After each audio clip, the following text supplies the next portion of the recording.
Alhamdulillahirabbil alamin wassalatu wassalamu ala asyrafil anbiya'i wal mursalin wa ala alihi wa sahbihi ajma'in.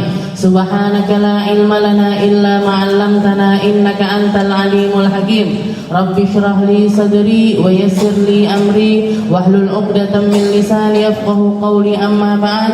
Alhamdulillah ala nikmatil Islam, alhamdulillah ala nikmatil iman, wa kafa biha min ni'mah. Alhamdulillah, segala puji bagi Allah Subhanahu wa ta'ala yang menghadirkan kita, mempertemukan kita, menjadikan kita hamba-hamba yang pada pagi hari ini dikasih rezeki batin, dikasih rezeki roh kita, dikasih makanan untuk nuraniyah kita, untuk nurani kita, yang dimana para ulama juga mengatakan bahwasanya hati itu butuh makanan sebagaimana badan kita ini butuh makan.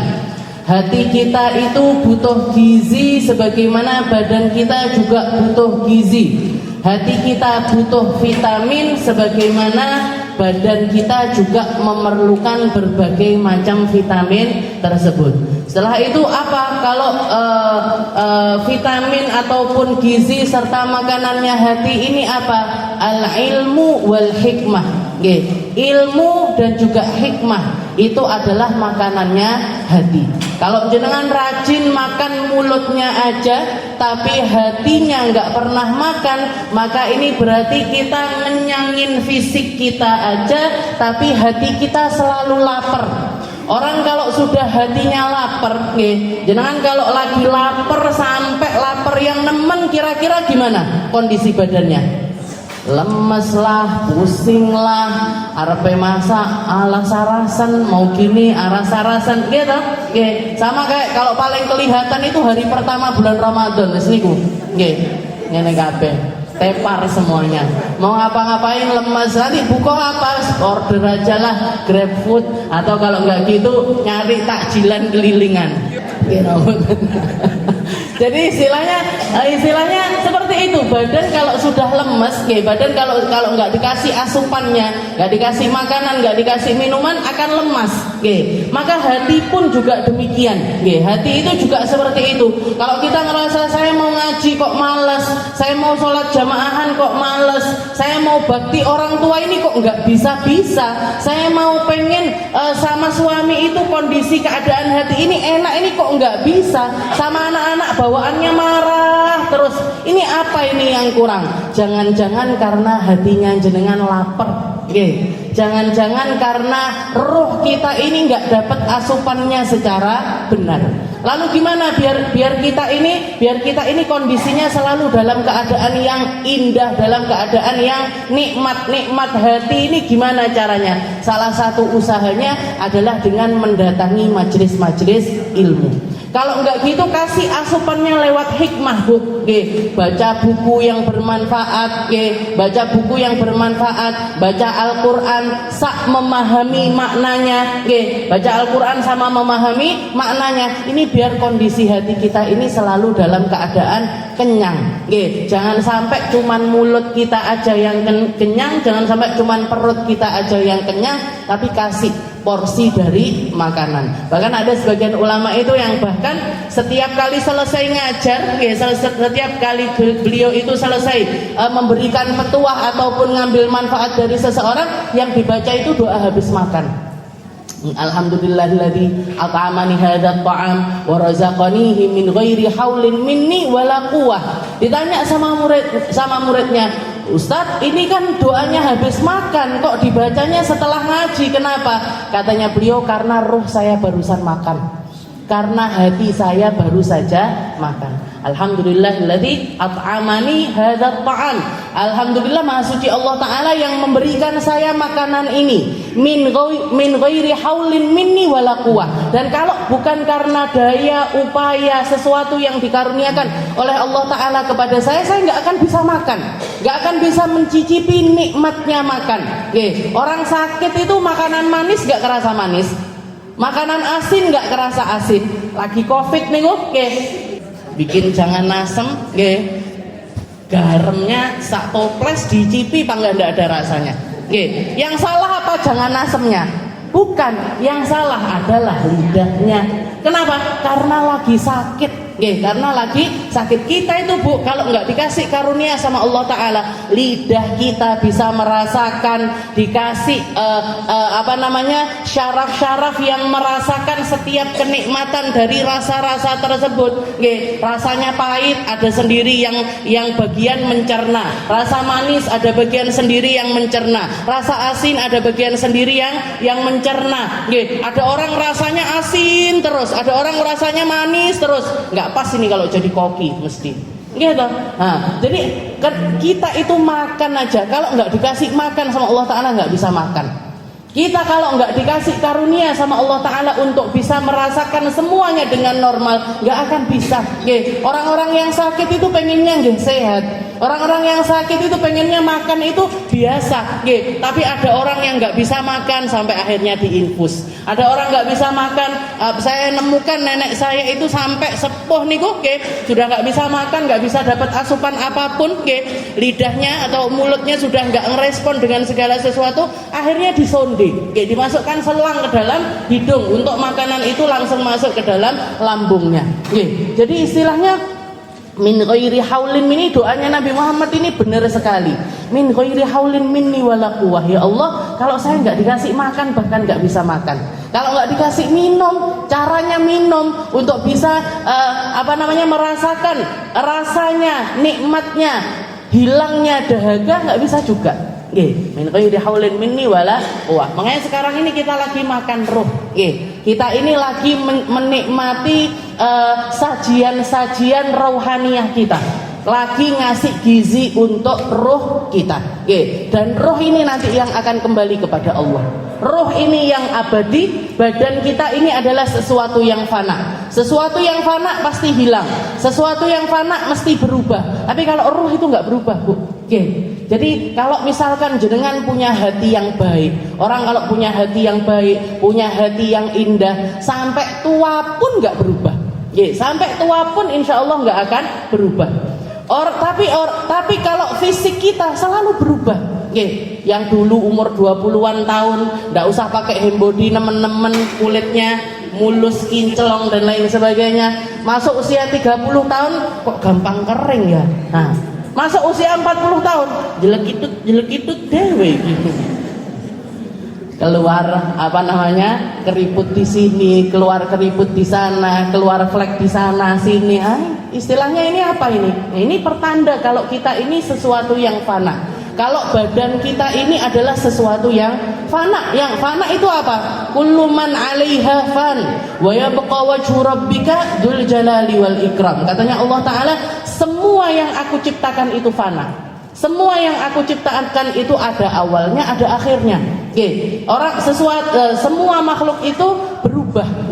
Semua makhluk itu berubah dan semuanya akan punya ajal. Semua akan punya ajalnya, punya waktunya untuk kembali. Salah satu istrinya Nabi ketika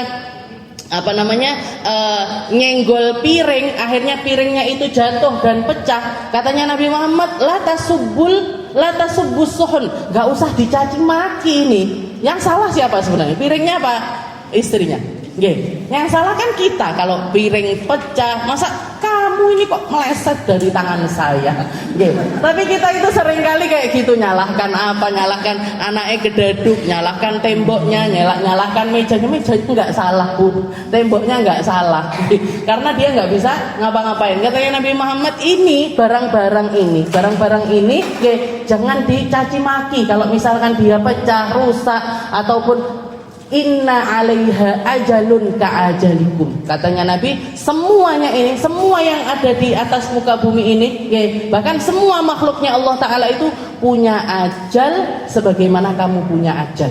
Punya waktu habisnya, sebagaimana kamu juga akan habis fungsinya, habis keberadaannya, kembali ke hadiratnya Allah Subhanahu wa Ta'ala. Kalau yang kembali apanya? Ruhnya. Yang kembali ruhnya. Makanya bodoh sekali orang kalau yang kenyangkan perutnya tok tapi ruhnya nggak pernah kenyang. Maka ini adalah dia akan menjadi orang yang paling merana di akhirat nanti. Dia akan menjadi orang yang paling rugi di akhirat nanti karena karena nggak banyak berbuat. Dan orang kalau sudah nggak punya ilmu, apa yang dia lakukan itu salahnya mesti lebih banyak daripada benernya. Salahnya mesti lebih banyak daripada benernya. Orang sholat nggak ngerti ilmunya sholat, salah sholatnya. Orang wudhu nggak ngerti ilmunya wudhu, salah wudhunya. Orang haji nggak ngerti ilmunya haji, salah hajinya. Dan berapa banyak orang yang berangkat haji, berangkat umroh tanpa bekal ilmu, tanpa ngerti harus gimana, harus seperti apa. Saya bahkan nemukan orang sudah nginjekkan kaki di negeri Madinah, nggak ngerti kalau harusnya di Madinah ini sowan kepada Nabi Muhammad Sallallahu Alaihi Wasallam, nggak nyempeti ziarah, Bu, nggak nyempeti untuk mendatangi seseorang yang paling berjasa untuk umat manusia, yaitu Nabi kita Nabi Muhammad Sallallahu Alaihi Wasallam. Langsung saja kita lanjutkan pembahasan kita di dalam kitab Taqriratus Sadidah, masih di dalam bab yang membahas tentang fiqhu, al-fiqh atau talkhis li ahammi masailil al-abwab al-fiqhiyah bi uslubin mubassat wa mufid wa hadits mustafad. Jadi kitab ini mulakhas. Kitab ini bukan kitab yang istilahnya yang sangat mendalami sekali, enggak, tapi termasuk talkhis itu kesimpulan atau sesuatu yang gampang-gampang untuk kita pahami, biar kita juga cepat untuk mengkajinya dan langsung bisa dipraktekkan. Kemarin kita bahas tentang khisalul fitrah atau segala sesuatu yang berkaitan dengan perkara-perkara dohirnya manusia, perkara-perkara pembersihan tapi nggak masuk di dalam toharoh. Sesuatu yang memang kita harus rutin untuk membersihkannya, karena itu termasuk perkara-perkara yang dibikin sama Allah Ta'ala untuk terus seperti itu. Kayak misalkan kita punya kesunahan untuk motong kuku. Kenapa kita punya kesunahan untuk motong kuku? Karena memang kuku ini selalu bertumbuh. Kuku ini tumbuh terus. Ada yang kukunya nggak tumbuh? Nggak ada. Kuku ini tumbuh terus. Berarti kalau sudah tumbuh apa? Perlu untuk dibersihkan. Perlu untuk dibersihkan. Kemarin kalau nggak, pokoknya nggak sampai 40 hari kita nggak motong kuku. Nah, setelah itu motongnya yang baik hari apa? Kalau nggak Senin ya Kamis ya Jumat. Dengan cara-cara yang diajarkan oleh Rasulullah Shallallahu Alaihi Wasallam minal qaulil Imam An-Nawawi yang kemarin kita bahas, atau yang saya kasih tahu penjenengan itu adalah tata caranya Imam Nawawi. Nah, kalau kuku tangan mulai dari telunjuk ke kelingking, setelah itu kelingking ke kelingking kiri, lanjut sampai ke jempol, diakhiri dengan jempol sebelah kanan. Kalau kita motong kuku kaki, maka dari arah kanan terus lanjut sampai ke, jadi dimulai dengan kelingking kaki kanan, diakhiri dengan kelingking kaki kiri. Nah, itu ajaran yang diajarkan oleh Rasulullah Shallallahu Alaihi Wasallam yang dicatat oleh Imam An-Nawawi. Setelah itu membersihkan bulu ketiak, membersihkan bulu kemaluan dan lain sebagainya, itu semuanya min khisalil fitrah, termasuk juga khitan, berkhitan, gosok gigi. Nah, ini Islam ini sudah sedemikian sempurna. Istilahnya gini, kalau orang bahkan hanya dengan membersihkan diri itu hanya dengan basic khisalul fitrah ini aja, insya Allah sudah cukup. Sudah cukup untuk kebersihan dirinya, untuk menjaga dirinya dari menyakiti orang lain atas diri kita. Kenapa? Karena kalau badan kita ini nggak rutin kita bersihkan, ini berpotensi untuk menyakiti diri kita atau nyakitin orang lain. Maaf, misalkan dia nggak rutin sikat gigi. Orang nggak rutin sikat gigi, males sekali sikat gigi. Zamannya Nabi nggak ada sikat gigi, nggak ada odol. Makanya beliau punya sunnah namanya bersiwak. Bahkan siwak ini wajib kalau orang mau berangkat Jumat kok mulutnya ada baunya, maka wajib sikatan. Kenapa? Karena kalau kita duduk, jenengan kalau duduk sama orang, terus begitu buka mulut, berarti apa? Wah, Ya Allah, berarti saya harus tahan napas ini kalau lagi ngobrol. Selama ngobrol sama orang ini berarti saya harus tahan napas. Berarti kan kita istilahnya orang yang bau mulut ini nyakiti orang. Nggih. Orang yang punya maaf bau ketiak ini juga nyakitin orang. Nggih. Orang kalau kukunya panjang, mungkin nggak nyakitin orang enggak, tapi juga berpotensi untuk nyakitin orang. Minimal nyakiti dirinya sendiri. Lagi tidur, misalkan dia kukunya panjang-panjang kayak orang sekarang, dibikin panjang-panjang, masih atau dihias-hias indah, dikasih berlian, permata dan lain sebagainya. Saya cuman mikirnya itu apa? Kalau dia tidur dicokot nyamuk, garuk-garuk, itu apa nggak sampai kulitnya istilahnya kelupas terus keluar darah dan lain sebagainya. Apa orang-orang kayak gitu itu hidup di tempat yang nggak ada serangga, nggak ada, cuman gitu bayangan saya. Jadi istilahnya sudahlah, syariatnya Nabi Muhammad ini sudah paling pas. Aturannya Nabi Muhammad SAW ini sudah yang paling sempurna di dalam menjaga baik itu fisik kita ataupun juga roh kita, baik dohir kita ataupun juga batin kita. Jadi kemarin yang dibahas terakhir adalah bab al-khitan, tentang khitan. Dan di sini ditambahkan lagi wa baqiyatu khisalil fitrah qassu syarib bihaitsu tadhharu humratash syufra.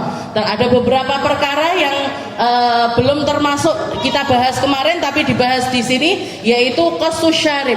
Qassu syarib ini untuk laki-laki nggih.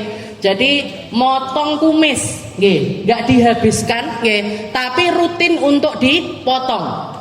Sampai seberapa? Bihaitsu tadhhar humratash syafah. Sekiranya bibirnya itu merah-merahnya bibirnya itu selalu terlihat. Jadi kalau sudah kelihatan turun ke sini dipotong. Sudah kelihatan turun ke sini dipotong. Jangan dibiarkan sampai. Jadi untuk kumis ini qassu syarib itu sunnahnya Nabi Muhammad SAW. Wa ghuslul barajim, begitu juga dengan mencuci atau rutin membersihkan al-barajim. Al-barajim itu ini, Bu. Nah, ini uqadul asabi, apa ini namanya, Jadi ini ruas-ruas ini rutin untuk kita bersihkan. Ruas-ruas jari tangan ataupun juga jari kaki.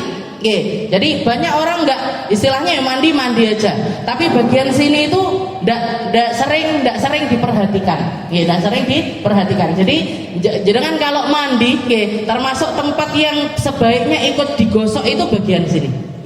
Bagian ini. Nah, ini. Jadi lekit-lekit ini, lekit-lekit yang warnanya biasanya berbeda sama bagian lainnya, tempat yang sendi yang kita bisa bergerak dengan itu, nah itu sunnah juga untuk lebih diperhatikan di dalam pembersihannya. Itu namanya ghuslul barajim. Nah, setelah itu wa yukrahul qaza. Nah, ini ada juga kemakruhan yang diajarkan sama Nabi, namanya al-qaza. Qaza itu apa? Qaza itu motong rambut kepala, dipotong sebagian, disisakan sebagian. Dipotong sebagian, disisakan sebagian. Nggak sampai masuk ke dalam bab haram, tapi hukumnya adalah makruh. Nggak sampai haram, tapi hukumnya makruh. Nabi Muhammad SAW itu, beliau itu kalau di selain waktu-waktu ihram, kalau di selain waktu-waktu ihram, beliau itu lebih senang memanjangkan rambut. Istilahnya gini, kalau dipanjangkan sekalian, kalau dipotong sekalian. Jangan dipotong sebagian, dipanjangkan sebagian. Kayak orang sekarang itu senengannya nanti dipotong, dipotong, sininya dikasih garis-garis, krek. Kalau gitu nanti digambari bunga, apa digambari bola, apa digambari apa. Ini gimana hukumnya? Nggak sampai ke haram, nggak sampai ke haram, tapi hukumnya adalah makruh. Makruh ini gimana? Kalau bisa ditinggalkan. Kalau ditinggalkan hukumnya dapat pahala. Kalau nggak ditinggalkan pun, kalau jenengan lihat ada orang melakukan kuza seperti itu juga mereka tidak berdosa. Nggak dosa, nggak usah dicelatu. Mungkin lagi masih muda, jiwa-jiwa muda, saya pengen mengeksplor hairstyle, maksudnya gaya rambutnya itu masih pengen yang kekinian dan lain sebagainya. Ya udah, istilahnya. Tapi sambil kalau itu anak kita atau orang-orang terdekat kita, sambil dinasehati. Dan saya yakin itu juga ada waktu bosennya. Nggak mungkin orang kayak gitu terus sampai sepuh-sepuh bangga ngono-ngono ae. Insyaallah mboten. Nah, jadi ini namanya makruh, hukumnya adalah makruh. Qaza, yaitu halqu ba'di sya'r wa tarku ba'di, itu berlaku untuk rambut. Jadi Nabi Muhammad itu kalau pelontos sekalian. Kalau dihabiskan sekalian. Selain itu beliau memilih untuk memanjangkan rambut. Makanya katanya para ulama, Nabi Muhammad itu kalau memanjangkan rambut nanti sampai ke bawah sini dipotong lagi, sampai bawah sini dipotong lagi. Nah, jadi panjang rambutnya Nabi. Sampai ke bahu nanti dipotong, sampai ke bahu dipotong. Nah, nanti juga kalau beliau sisiran, kalau beliau nyisir itu nanti ngambil satu ud, ditaruh di tengahnya dulu, seret, belah tengah, habis itu yang kanan disilahkan ke kanan, yang kiri disilahkan ke kiri. Nah, ini style rambutnya Rasulullah Shallallahu Alaihi Wasallam. Kalau beliau menghabiskan itu biasanya ketika beliau umroh ataupun haji. Kalau umroh haji, beliau tahallulnya itu dihabiskan. Jadi dibersihkan sampai habis. Makanya dikatakan para sahabat itu ketika melihat Rasulullah membersihkan kepalanya sambil ngangkat tangan, Allahumma arham al-muhalliqin, Allahumma arhamil muhalliqin, Allahumma arhamil muhalliqin. Ya Allah, rahmatilah orang-orang yang menghabiskan rambutnya. Yang tahallul sampai habis rambut ini, rahmati mereka ya Allah. Perempuan-perempuan sama orang-orang yang enggan untuk membersihkan, istilahnya untuk pelontos, mereka itu masa perempuan pelontos kan nggak mungkin. Maka para perempuan ini mengatakan, ya Rasul, wal muqassirin ya Rasul, yang mendekkan rambut juga didoain dong ya Rasul. Tapi Rasulullah, Allahumma arhamil muhalliqin, Allahumma arhamil muhalliqin, Allahumma arhamil muqassirin. Baru terakhir. Jadi doanya orang yang pelontos itu 3 kali lipatnya orang yang motong rambut. Tapi jangan, tidak untuk ditiru untuk perempuan. Mau nanti jenengan haji, umroh, langsung ke tempat cukur, nah, biar dapat doanya Nabi 3 kali lipat. Nah, jangan. Jadi perempuan porsinya memang di dalam ya pokoknya cukup untuk dipendekkan saja. Wal akhdhu minal anafah wal hajib. Nah, ini sunnah-sunnah yang lainnya. Setelah itu juga yang dibahas di sini terakhir adalah hukmu khidabi sya'rir ra's. Hukumnya mewarnai rambut. Hukumnya mewarnai rambut kepala ataupun rambut lihyah. Jenggot. Dengan jenggot itu kak bisawat dengan warna merah. Yahrum illa lil jihad. Katanya para ulama hukumnya adalah haram. Jadi mewarnai rambut pakai warna hitam sama mewarnai jenggot pakai warna hitam itu hukumnya adalah haram. Kecuali di satu tempat. Kapan itu? Lil jihad, untuk orang-orang yang berangkat berjihad. Orang-orang yang berangkat berjihad itu memang diajarkan atau dimotivasi sama Nabi Muhammad untuk memperlihatkan keperkasaan mereka. Orang maaf kalau sudah rambutnya beruban, orang kalau sudah kelihatan rambutnya beruban, jenengan ngelihatnya ini orang muda apa orang tua? Sudah tua, sudah pasti orang tua. Orang tua itu identik dengan apa? Lemah, identik dengan lemah. Makanya dikatakan ketika para sahabat itu berangkat berperang dan mereka jalan dengan istilahnya dengan dada yang dibusungkan seperti itu, kayak orang-orang yang istilahnya seperti orang-orang sombong, seperti orang-orang yang berbangga dirinya. Katanya Nabi Muhammad, jalan yang seperti ini dimurkai sama Allah Ta'ala kecuali di tempat semacam ini. Jadi kalau jalan model kayak gini di tempat lain, bikin orang minder, bikin orang merasa lebih rendah daripada dia, itu nggak disukai sama Allah. Tapi kalau di tanah jihad, kalau di tempat yang dipakai untuk berjihad, itu disukai oleh Allah Ta'ala. Termasuk juga mewarnai rambut pakai warna hitam. Kalau di tempat lain selain untuk jihad tak boleh. Tapi kalau untuk dipakai jihad itu dibolehkan oleh Nabi Muhammad sallallahu alaihi wasallam. Wal mar'ah, kalau untuk perempuan biizni zaujiha, dengan seizin suaminya. Nggih. Jadi kalau jenengan pamit sama suami, ya Pak, Mas, Bang dan lain sebagainya, saya ini mulai uban keluar ini. Saya mau mewarnai rambut pakai warna hitam, boleh apa enggak? Nah, kalau dia bilang ya warnaan pakai warna hitam, maka silahkan. Tapi kalau enggak disuruh, atau bahkan dilarang sama suaminya, jangan dilakoni. Jangan dilakoni. Jadi kalau perempuan itu boleh dengan izin suami. Termasuk juga nih, kenapa? Biasanya nyukur alis, boleh apa enggak Ustazah nyukur alis? Kalau diizini suaminya boleh. Kalau disuruh sama suaminya boleh. Tapi kalau enggak disuruh enggak boleh. Kalau enggak disuruh suaminya enggak boleh. Saya enggak duwe bojo piye ya berarti enggak boleh. Kalau enggak punya suami berarti enggak boleh. Karena dandannya perempuan itu hanya untuk suaminya, bukan untuk suaminya tonggone, suamine kondone, teman kuliah dulu, enggak. Jadi kalau jenengan dandan niatkan semuanya untuk suami. Makanya jangan sampai jenengan kalau hadir majelis wangi, baunya enak, cantik, senyum terus. Saya kan melihatnya di sini semuanya senyum. Jangan sampai di rumah bau berambang, bau bawang, ora tahu guyu. Bojone teko panggah nesu-nesu wae. Nah, jangan sampai. Ya minimal sama lah. Minimal sama. Jadi jangan hitung ini sekarang. Jangan guyu ini berapa lama. Nah, di rumah nanti sama suaminya guyunya juga harus setara.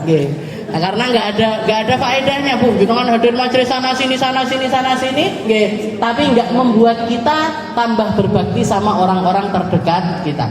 Orang terdekat kita siapa ya? Kalau yang punya suami, suaminya.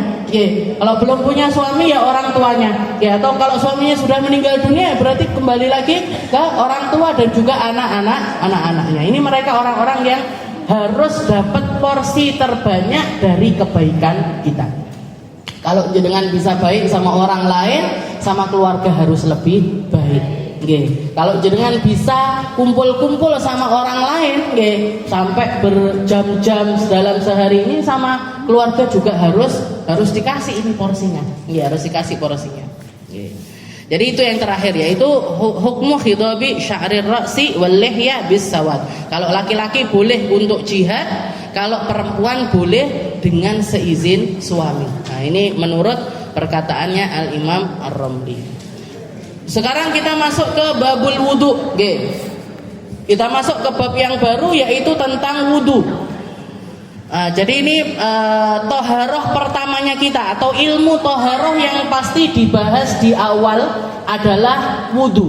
Kenapa? Karena wudu ini miftahus sholat. Wudu ini kuncinya sholat. Jadi kuncinya sholat itu ada di wudu. Ketika banyak orang nanya sama saya, Ustazah, saya itu pengen sholat bisa khusyuk, gimana caranya? Saya itu pengen sholat saya itu bisa, hati saya itu tenang, nggak tergesa-gesa, nggak mikir macam-macam dan lain sebagainya. Ini gimana caranya? Maka perbaiki wudunya. Jadi kalau jenengan mau punya sholat yang indah, indahkan wudu. Kalau jenengan pengen khusyuk di dalam sholat, khusyukkan wudu. Memang bisa khusyuk di dalam wudu? Bisa. Jadi wudu itu, dari mulai wudu itu kita sudah harus bertawajuh ilallah, sudah punya pandangan bahwasanya ya Allah, saya ini mau ngadep Gusti Allah, saya ini mau sowan kepada Allah Subhanahu wa ta'ala. Saat kita mau sowan sama guru-guru kita aja, prepare-nya reno-reno.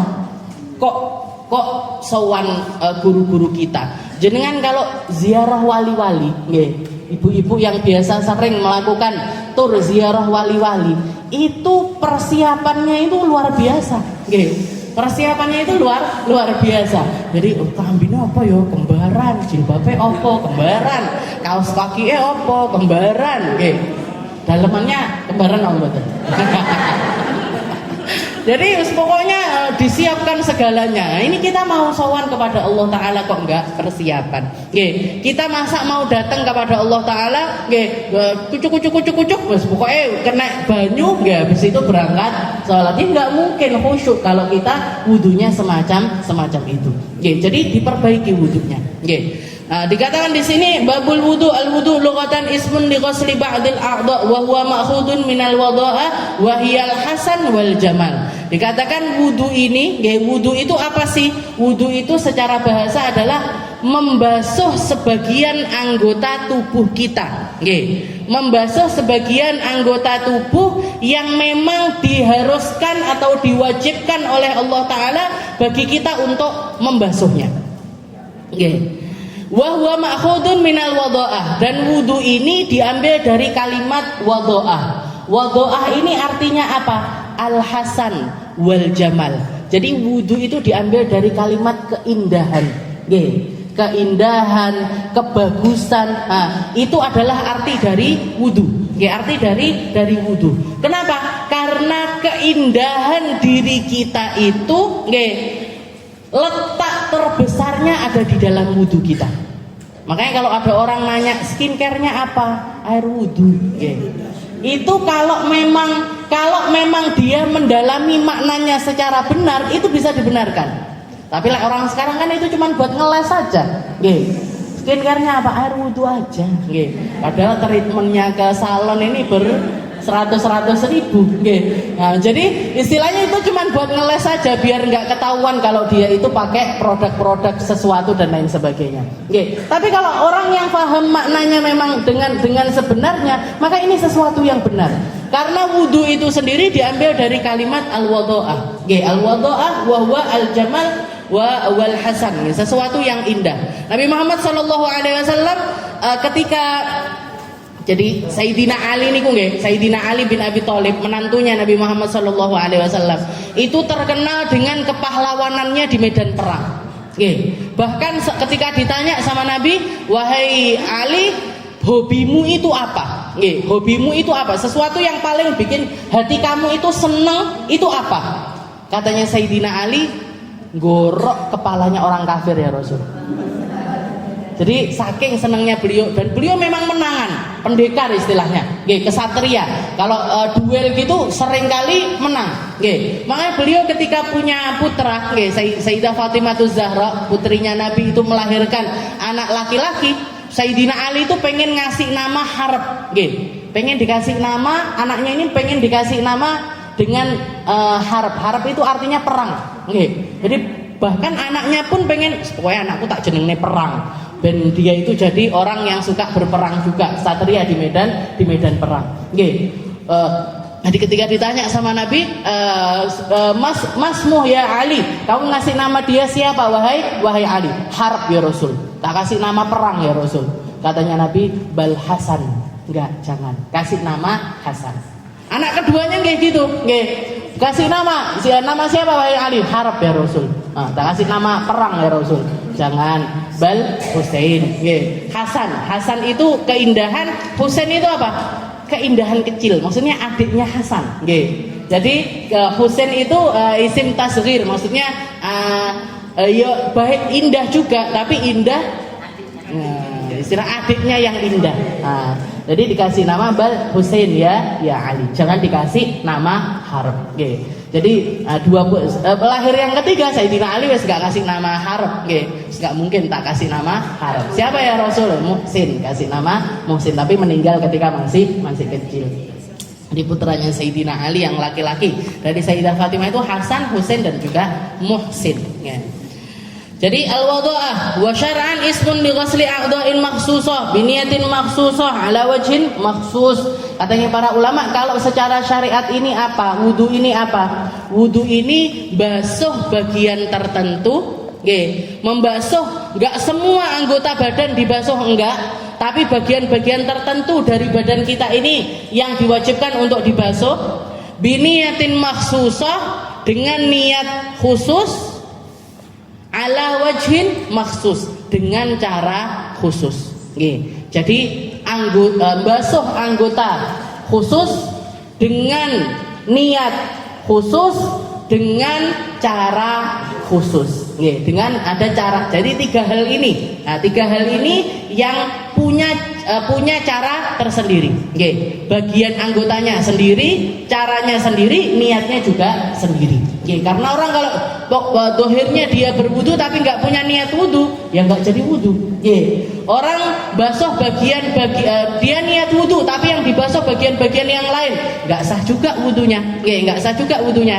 Dia wudu, anggotanya semuanya yang jadi kewajibannya wudu, niatnya juga berwudu, tapi nggak urut seperti cara yang diajarkan sama Nabi Muhammad, ya juga nggak jadi wudunya.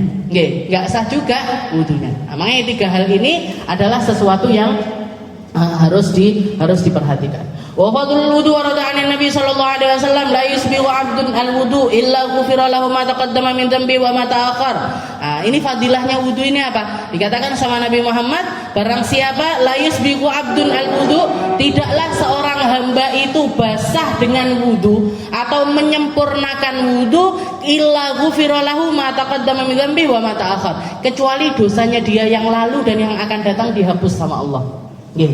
Jadi orang kalau benar wudunya, kalau indah wudunya, ini dengan satu wudu mampu menghapuskan seluruh dosa kita sebelumnya dan akan menjaga kita untuk tidak berdosa setelahnya. Kalau indah wudunya. Kalau indah wudunya. Makanya Sayyidah Nafisah ini adalah salah satu anak cucunya Nabi yang akhirnya berhijrah ke negeri Mesir. Berhijrah ke negeri Mesir. Di Mesir beliau seringkali berinteraksi dengan salah satu tokoh ulama kita yang terkenal dengan nama Imam Asy-Syafi'i. Imam Asy-Syafi'i itu kan dulunya belajar di Baghdad. Habis dari Baghdad beliau berangkat ke Mesir, tinggal di Mesir sampai meninggal di Mesir. Di Mesir itu salah satu tempat yang paling sering dikunjungi sama Imam Syafi'i itu rumahnya Sayyidah Nafisah. Bahkan para ulama mengatakan Sayyidah Nafisah ini termasuk gurunya Imam Asy-Syafi'i. Termasuk gurunya Imam Asy-Syafi'i.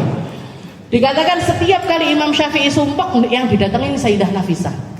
Tapi tentu saja dengan istilahnya enggak interaksi berdua ngoten, tapi seringkali curhat masalah agama dan lain-lain sama Sayyidah Nafisah.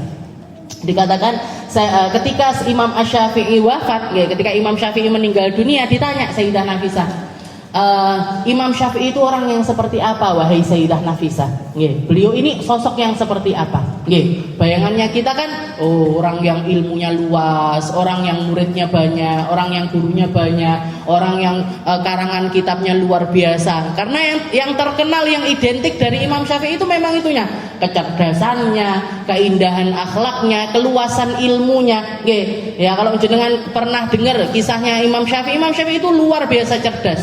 Beliau kalau ngaji, kalau belajar sesuatu, ini buku gini, dibuka dua-duanya. Ini kalau mau ngafalin lembaran sini harus ditutup. Kalau nggak ditutup, ketot hafal. Jadi kalau baca yang sini ditutup sama beliau. Kalau nggak ditutup, ketot hafal. Kita wis menteleng sampai anda hafal-hafal. Kita sudah menteleng ini, mau ngapalin ini nggak hafal-hafal. Imam Syafi'i seperti itu. Jadi kalau beliau masuk pasar, ini telinganya ditutup. Beliau pakai sumpelan telinga. Kenapa? Kalau enggak keluar dari pasar, apal semua barang yang dijual di pasar sak harganya. Ini dari kecerdasannya Imam Asy-Syafi'i. Makanya salah satu makalahnya beliau pernah mengatakan, syakautu ila waqi su'a hifdi wa fa'arsyadani ila tarkil ma'asi wa qala innal ilma nurun wa nurullah la yuhda li'asi. Katanya Imam Syafi'i itu pernah mengatakan, karena beliau itu pernah merasa ada satu titik di masa belajarnya itu di mana ngafalin itu agak sulit. Kalau biasanya sekali baca hafal, ini harus diulang 3 kali baru hafal. Maka beliau syakautu ila waqi, maka beliau ngadu sama gurunya. Guru, saya ini kok ngafalin agak sulit, padahal ngafalin sulitnya itu 3 kali hafal. Tapi itu beliau mengatakan kok nggak kayak biasanya. Syakautu ila waqi. Waqi itu gurunya beliau, Imam Al-Waqi'. Saya ngadu sama guru saya namanya Imam Waqi' tentang keburukan hafalan saya. Fa arsyadani ila tarkil ma'asi. Maka guru saya ngasih saya petunjuk untuk meninggalkan maksiat. Katanya Imam Waqi, wahai Syafi'i, kalau ada yang berubah dari keilmuanmu, kalau ada yang berubah dari rasa ilmumu, itu mesti ada sesuatu kesalahan yang kamu lakukan. Mesti ada perkara maksiat yang kamu lakukan. Fa arsyadani ila tarkil ma'asi. Dan beliau mengatakan fa innal ilma nurun. Ilmu itu cahaya. Seperti yang dikatakan sama Nabi Muhammad sallallahu alaihi wasallam, al ilmu nurun. Ilmu itu nurun, bukan nurun, turun bukan. Bapak punya ilmu, anaknya punya ilmu enggak? Bapak kiai, anaknya mesti jadi kiai enggak? Bapaknya orang alim, anaknya mesti alim enggak? Ibunya hafid Al-Qur'an, hafidhu Al-Qur'an, anaknya mesti hafidhu Al-Qur'an, hafid Al-Qur'an enggak? Al ilmu bit ta'allum, falaisal mar'u yuladu aliman. Ilmu itu kalau pengen punya ilmu ya belajar. Enggak ada bayi lahir alim, itu enggak ada. Kalau mau punya ilmu ya belajar. Qala innal ilma nurun, katanya Imam Waqi, ilmu itu cahaya wahai Syafi'i, wahai Imam Syafi'i. Wa nurullah la yuhda li'asi. Cahayanya Allah enggak mungkin diletakkan di tempat yang kotor. Ilmunya Allah enggak mungkin dititipkan sama orang yang hatinya itu enggak benar. Ilmunya Allah akan diletakkan di tempat yang bersih. Kalau kita mau ilmu kita manfaat, yang dibersihkan hatinya, Bu. Suudonnya kita, dengkinya kita, irinya kita, marahnya kita, bencinya kita, ini yang harus dibersihkan. Itu nanti ilmu masuk min haitsu layah. Istilahnya bakalan masuk jangkiti diri kita. Istilahnya gini, kita nggak mau ilmu itu akan datang. Kita merasa nggak mampu, dan kita akan dipaksa dengan ilmu itu untuk mampu. Jadi tempatnya dulu yang dibersihkan. Jangan sampai hati kita ini masih kayak comberan, masih kayak comberan, dimasuki air, dimasuki apapun, dimasuki sesuatu, kasih berlian kah, dikasih emas kah, nggak akan ada harganya. Kalau tempatnya semacam ini, jadi diresi ibu. Katanya Imam Syafi'i keluar dari rumahnya Imam Waqi, dieling-eling, saya tadi maksiat apa ya?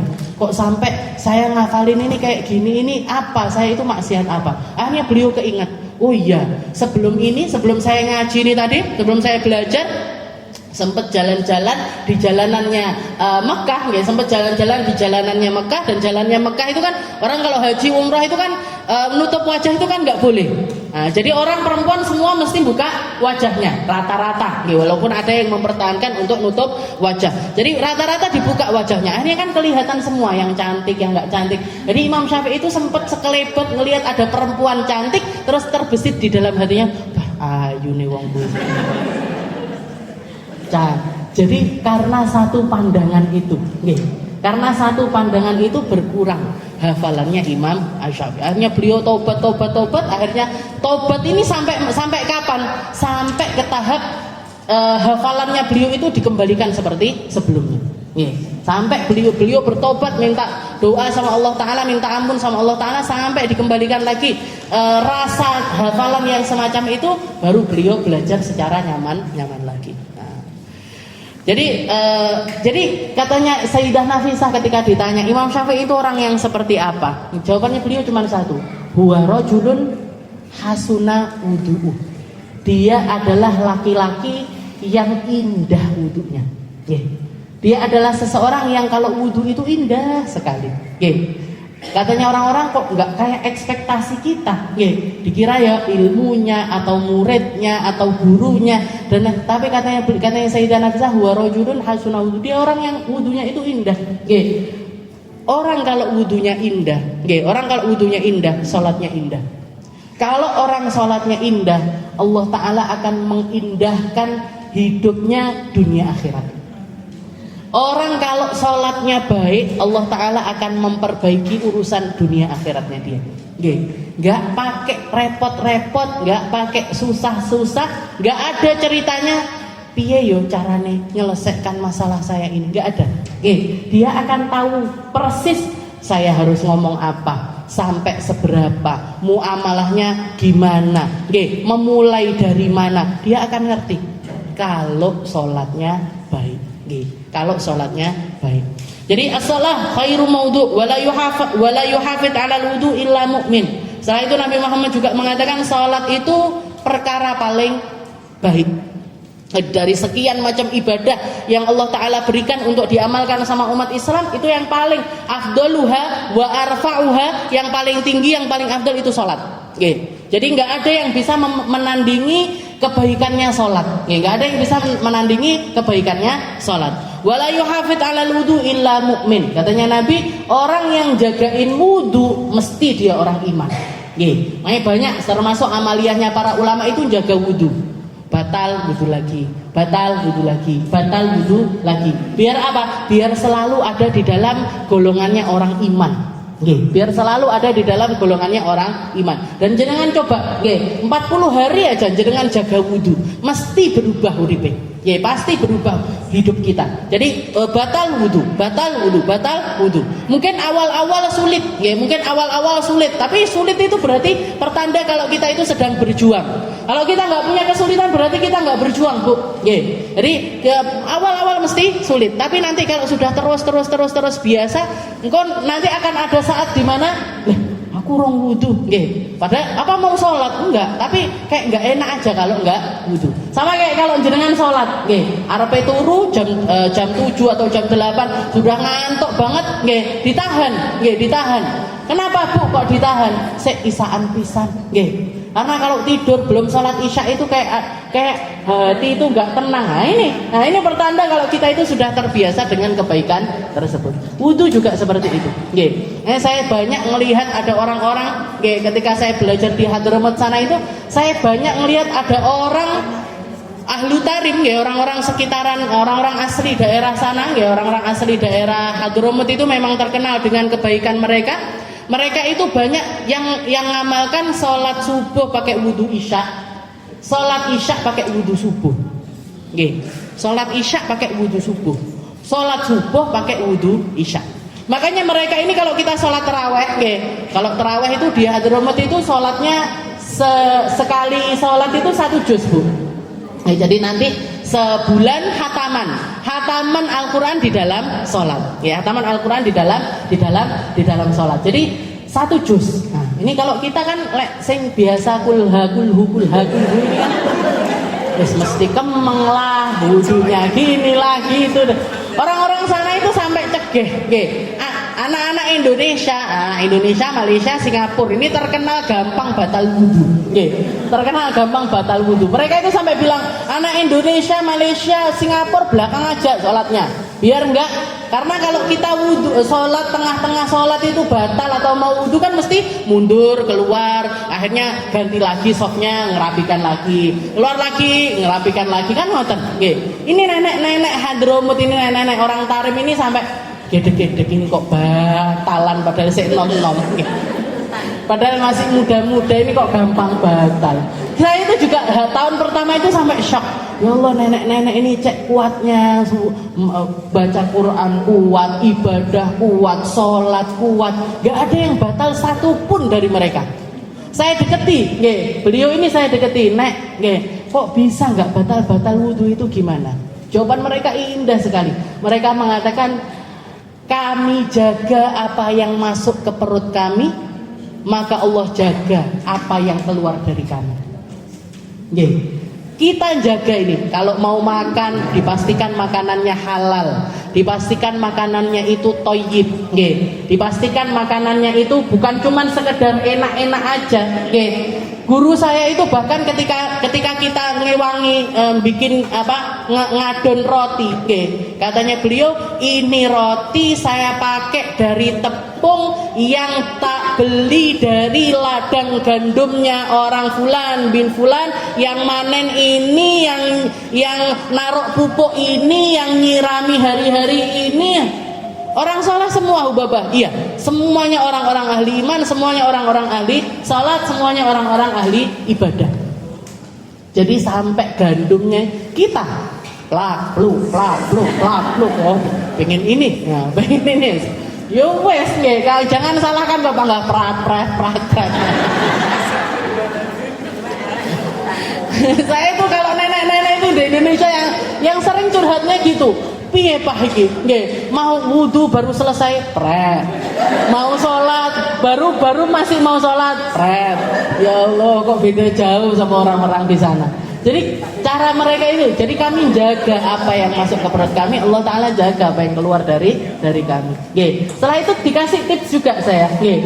Katanya beliau, kalau bangun tidur, istilahnya kalau pagi hari perut masih kosong, nggih, minum teh, nggih, minum teh, tehnya itu warnanya hitam, nggih, Pak, minum teh hitam, gulanya dikit aja. Nanti kalau kamu habis minum itu mesti bakalan istilahnya keluar semuanya, istilahnya pipis itu keluar banyak, BAB juga keluar semuanya. Kalau sudah keluar semuanya kan, ya sudah perut enak, nggih, udah nggak ada angin dan lain sebagainya. Mau jaga wudhu itu gampang. Mau jaga wudhu itu kan gampang. Jadi ya pelan-pelan lah. Ya sudah diterima aja kita sebagai orang Indonesia ya kayak gini. Ya paling enggak ngatan, paling enggak itu jaga wudhu terus. Batal wudhu lagi. Batal wudhu lagi. Kalau air kan kita enggak kesulitan. Kalau air kan kita enggak kesulitan. Wala yuhafidz 'ala al-wudu illa mu'min. Wa qala aidan man tawadda'a fa ahsana al-wudu kharajat khatayahu min jasadi hatta takhruj min adfari. Katanya Nabi, orang kalau wudu, orang ketika wudu dan mengindahkan wudunya, wudu dan mengindahkan wudunya, dosanya ini akan keluar dari seluruh anggota yang dia basuh hatta min adfari, bahkan dari ujung-ujung jari kita ini akan ngucur. Dosanya tangan keluar, dosanya wajah keluar, dosanya telinga keluar, dosanya kaki keluar. Kharajat khotoyahu, katanya Nabi, keluar kotoran-kotoran, keluar dosa-dosa dia sampai ke dari bawah kuku-kuku itu akan keluar. Jadi ini adalah muqaddimah min babil wudu atau pembukaan dari bab wudu.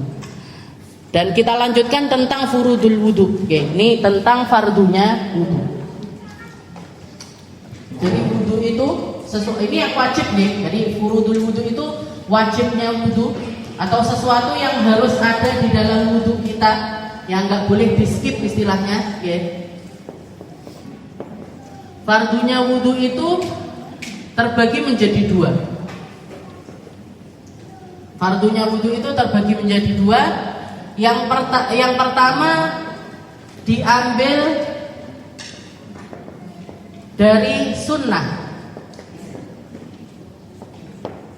Yang kedua diambil dari Al-Quran. Jadi fardunya wudu atau wajibnya wudu terbagi menjadi dua. Ada yang diambil dari sunnah, ada yang diambil dari Al-Quran. Yang diambil dari sunnah ada dua. Yang diambil dari sunnah ada dua. Yang pertama adalah niat. Untuk yang mobilnya ras, ini menghalang jalan, mungkin bisa turun sebentar untuk benahi mobilnya. 1634 RU. Warnanya? Warnanya hijau. Oke, yang merasa mobilnya itu bisa dibenerin dulu. Jadi yang pertama adalah niat, yang kedua adalah tertib. Kalau yang diambil dari Al-Quran ini sesuai dengan firman Allah Ta'ala, ya ayyuhalladzina amanu idza qumtum ilas shalah faghsilu. Faghsilu yang pertama wujuhakum. Yang kedua wa aydiyakum ilal marafiq. Yang ketiga wamsahu biruusikum. Yang keempat wa arjulakum ilal ka'bain. Wujuhikum wajah. Aydiyakum ilal marafiq, tangan sampai ke siku. Wamsahu biruusikum, membasuh kepala. Warjulakum ilal ka'bain. Kaki sampai mata kaki. Jadi yang wajib di dalam wudhu kita itu ada 6 perkara. 4 sama 2. Yang 2 diambil dari sunnah. Yang 4 diambil dari Al-Quran, sesuai dengan firman Allah Subhanahu wa ta'ala. Jadi yang diambil dari sunnah ini apa? Sunnah ini apa sih? Oke, sunnah ini apa? Sunnah itu adalah semua yang dikatakan oleh Nabi, semua yang dilakukan oleh Nabi, dan semua yang didiamkan oleh Nabi. Itu semuanya sunnah. Jadi sunnah itu enggak cuman hadis saja, enggak. Tapi sunnah itu apa? Kullu ma qalahun Nabi. Semua yang diucapkan sama Nabi, semua yang dilakukan sama Nabi, dan semua yang didiamkan oleh Nabi, itu semuanya masuknya ke dalam sunnah. Kok ada perkara nyampe ke Nabi, Rasulullah diem aja, nggak protes, nggak nyalahkan, nggak benahin, oh berarti perkara itu adalah sesuatu yang sunnah. Gitu. Jadi yang 2 diambil dari sunnah. Apa itu yang sunnah? Niat sama tertib. Niat ini gimana? Katanya Nabi Muhammad, innamal a'malu binniyat wa innamal likulli imri'in ma nawa. Wahai semua amal itu tergantung sama niatnya. Nggih, semua amal itu tergantung sama niatnya. Innamal a'malu binniyat wa innamal likulli imri'in, yang didapatkan sama orang, kita kalau lagi beramal, yang kita dapatkan itu sesuai dengan apa yang kita niatkan. Orang berangkat haji karena dia mau nyalon jadi politik, kok kayaknya nggak ada hanya, nggak keren. Berangkat haji karena uangnya banyak, berangkat haji, atau biar ada hanya ini tadi di depannya. Ya sudah, berarti hajinya dia ini yang didapat apa? Ini tadi. Nggak dapat apa-apa kecuali Jadi innamal a'malu binniyat. Makanya yang perlu kita benahi di dalam setiap apapun yang kita lakukan itu niat. Jenengan ngaji tujuannya apa? Jenengan berteman tujuannya apa? Jenengan silaturahim tujuannya apa? Jenengan pakai baju bagus tujuannya apa? Jenengan berdandan tujuannya apa? Terserah. Innamal a'malu binniyat wa innamal likulli imri'in ma nawa. Nanti yang kamu dapatkan sesuai dengan apa yang kamu niatkan. Man kana hijratuhu ila Allah wa rasulih fa hijratuhu ila Allah wa rasulih. Wa kana hijratuhu lid dunya yusibuha imra'atin yang fa hijratuhu ila ma hajara ilaih. Jadi Nabi Muhammad bahkan ngasih contoh itu tentang hijrah. Hijrah ini amalan paling sulit, Bu. Orang hijrah ini, hijrah untuk Allah Ta'ala, pindah atau pergi dari satu tempat untuk tinggal di tempat lain, tujuannya untuk benerin agama, tujuannya untuk benahin keadaan, untuk memperbaiki agama kita. Itu sesuatu paling sulit. Kalau jenengan pengen tahu rasanya nyicipinnya, kalau hijrah itu sulit, pondokkan anaknya jenengan. Rasanya piye? Saya belum punya anak, saya belum punya anak. Tapi abah saya itu bilang ketika mondokkan kakak saya yang pertama, kakak saya pertama ketika mondok, itu rumah kayak miring katanya. Rumah itu kayak miring, Jadi saking istilahnya kayak ada yang hilang, Ibu-ibu yang anaknya pesantren mesti tahu rasanya. Ya Allah, koyok ngene mesti. Nah ini mesti kayak gini. Jadi dicontohkan sama Nabi itu hijrah. Para sahabat itu ketika berhijrah yang ditinggalkan semuanya, Bu. Rumahnya ditinggalkan, pekerjaannya ditinggalkan, semuanya ditinggalkan untuk nyari ridhonya Allah Ta'ala, berangkat ke negeri Madinah. Ini tentang hijrah aja katanya Nabi. Faman kanat hijratuhu ilallah wa rasulih. Kalau orang hijrah untuk Allah, untuk Rasulnya, yang dia dapat Allah dan Rasulnya. Tapi kalau dia hijrah niatnya untuk dunia yusibuha, untuk dunia, untuk perkara dunia, atau perempuan yang ingin dinikahinya yang ada di negeri Madinah, fa hijratu ilama, yang dia dapatkan yaitu dunia atau perempuan itu tadi. Dan ternyata di antara para sahabat yang berhijrah ini ada salah satu sahabat yang sudah jatuh cinta sama orang Madinah. Rondo, anak satu. Jadi ada janda cantik anak satu tinggalnya di Madinah. Pas Rasulullah nyuruh berangkat hijrah ke Madinah, katanya laki-laki, wes pisan wes. Jadi hijrah ikut seperti yang disuruh sama Nabi. Sekalian saya mau meminang perempuan itu tadi, namanya Ummu Qais. Jadi punya anak laki namanya Qais. Sampai para sahabat itu juluki sahabat tersebut dengan Muhajir Ummu Qais. Orang laki yang hijrah ke Madinah gara-gara Ummu Qais. Tapi Ummu ini laki-lakinya ini siapa? Saya belum pernah dengar beliau ini siapa. Itu saking pinternya para sahabat di dalam nutupi aibnya sahabat yang lain. Jadi sampai julukannya cuman Muhajir Ummu Qais. Orang yang hijrah gara-gara Ummu Qais. Itu ditegur sama Nabi. Orang kalau hijrah ini amal berat ini, amal sulit ini, amal besar ini. Kalau kamu salah di dalam niatnya, nggak akan ada benarnya. Makanya kalau kita wudhu, yang wajib di dalam pertamanya apa? Niat. Niat yang wajib. Yang kedua apa? Yang diambil dari sunnah, tertib. Tertib ini apa? Urut. Urut. Niat dulu, terus basuh wajah, basuh kepala, basuh tangan, basuh kaki. Ini harus urut. Karena kenapa? Karena Rasulullah pernah ngelihat salah seorang sahabat wudhunya nggak karu-karuan. Habis basuh wajah, basuh tangan, habis basuh tangan, basuh kepala. Pokoknya nggak urut seperti itu. Katanya Nabi Muhammad, "A'id, ulangi wudhunya. Fa innaka lam tatawaddu." Kamu belum wudhu. Begitu juga ketika Rasulullah ngelihat ada orang sholat, urutannya nggak benar. Katanya Nabi, ulangi. Kamu belum sholat. Nah, kamu belum sholat. Berarti apa? Tertib ini termasuk sesuatu yang harus ada di dalam wudhu kita. Yang pertama adalah niat, yang kedua adalah tertib. Ini diambil dari sunnah. Yang diambil dari Al-Quran apa? Ya ayyuhalladzina amanu, wahai hamba-hamba yang beriman, idza kuntum ilas shalah, kalau kamu mau berdiri mendirikan sholat, kalau kamu mau bangun untuk sholat, fagsilu. Jadi sholat ini bukan idza ya ayyuhalladzina amanu idza shallaitum atau idza antum shallu. Kalau kamu mau sholat enggak, tapi bahasanya Allah Taala idza kuntum, kalau kamu berdiri. Kalau kamu berdiri untuk sholat, maksudnya berdiri ini apa? Bangun. Bukan bangun badannya aja, tapi bangun ruhnya. Bangunkan dulu ruh kamu sebelum kamu sholat. Sing bener kalau mau sholat, kamu itu mau ngadep Allah, bangunkan idza kuntum ilas shalah fagsilu. Setelah itu basuh. Mana yang dibasuh? Yang pertama wujuhikum, wajahmu.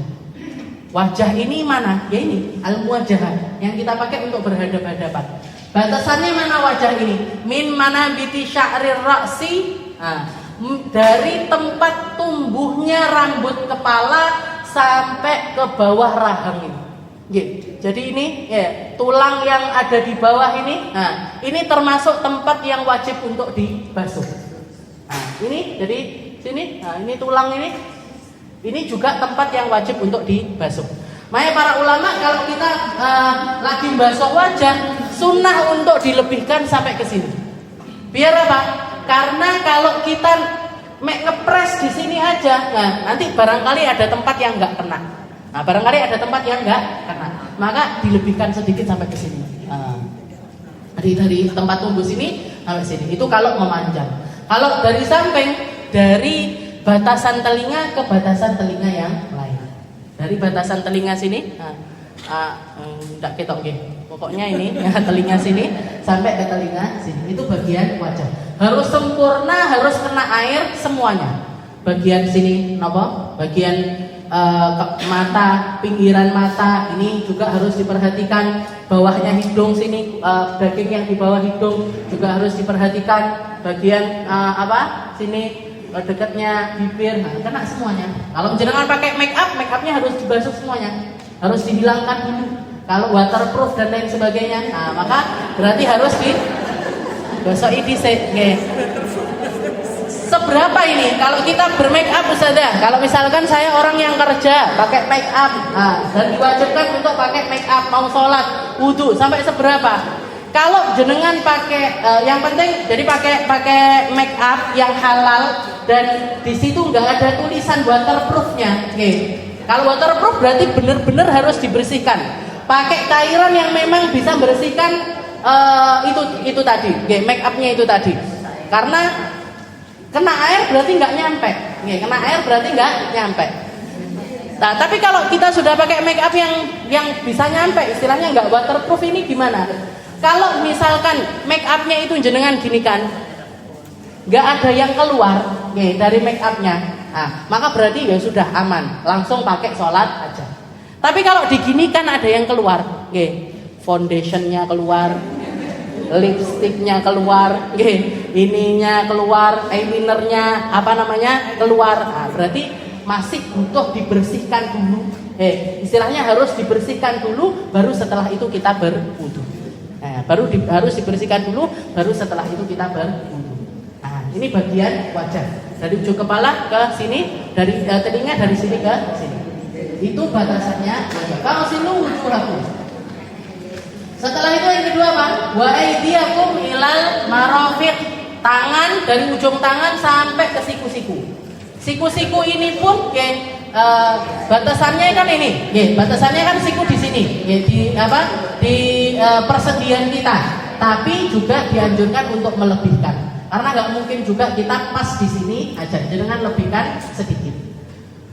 Wa aydiyakum ilal marafiq wamsahu biruusikum, kepala. Nah, kalau Imam Syafi'i yang penting kena bagian kepala walaupun sedikit sudah sah.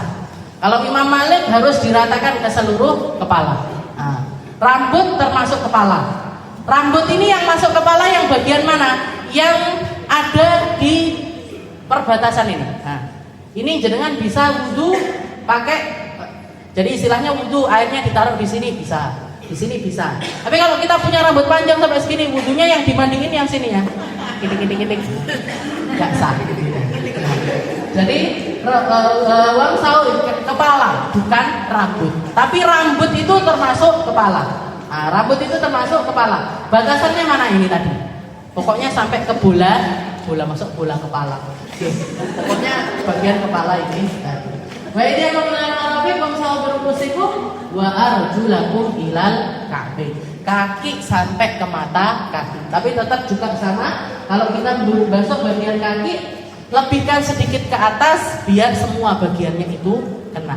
Tumit, sela-selanya kaki, bawah-bawahnya kuku, itu semuanya juga harus kena. Ini furudul wudu. Ini minimalnya wudu kita.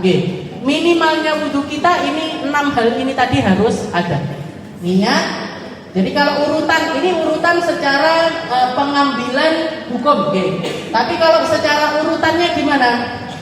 Niat, basuh wajah, basuh tangan, basuh kepala, basuh kaki, habis itu tertib. Kalau wudu kanan dulu. Kalau anggotanya anggota yang satu, ya langsung aja. Gak perlu muka kanan dulu, kiri dulu, enggak. Enggak. Jadi gini, untuk anggota yang satu-satu sekaligus. Tapi kalau anggota yang ada 2, ini nanti ada macam-macam caranya. Ada yang kanan diselesaikan, habis itu kiri.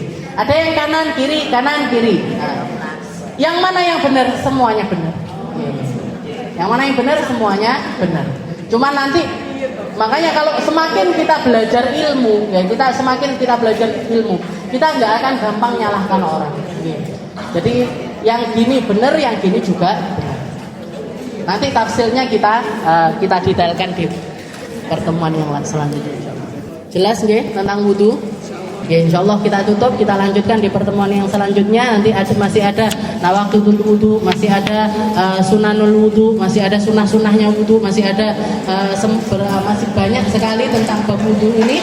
Insyaallah bisa menyempurnakan wudu kita, insyaallah bisa memperbaiki wudu kita, insyaallah bisa memperbaiki semua hal yang menjadi ibadah kita antara kita dengan Allah Subhanahu wa taala. Semoga sama Allah Ta'ala dikasih hidayah dan juga inayah, dikasih taufik dan juga kemudahan untuk kita bisa menjalankan setiap syariatnya dengan benar. Ala hadhihi niyyah wa ala kulli niyatin salihah wa ila hadratin Nabi Muhammad sallallahu alaihi wasallam. Sirril Fatihah.